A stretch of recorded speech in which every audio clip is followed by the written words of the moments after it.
La spéciation. La spéciation est la formation à partir d'une espèce initiale de nouvelles espèces.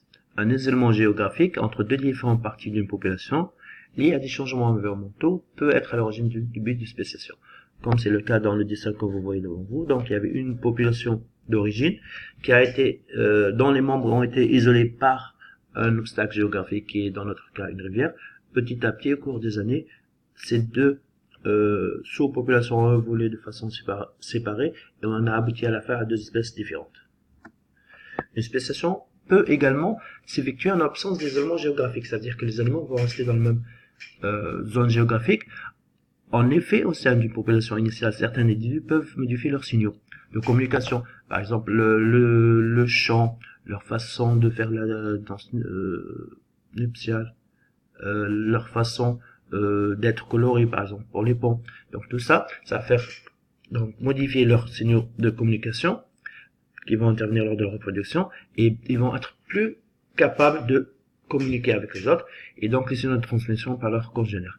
Ils vont plus être reçus et donc ça va nous créer aussi une espèce d'isolation au sein de l'espèce. Ce défaut de communication peut entraîner la formation de sous-populations incapables de communiquer, comme vient de le dire, entre elles lors de la reproduction. Il s'agit donc d'un isolement reproducteur correspondant à l'absence de reproduction entre deux sous-populations. Ces sous-populations ainsi isolées l'une de l'autre sur le plan reproductif peuvent évoluer indépendamment et former chacune son espèce différente.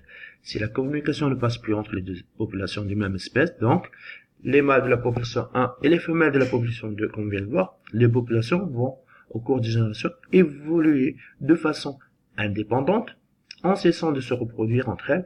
Cet isolement reproducteur peut aboutir à une spéciation. La spéciation, et donc, c'est quoi?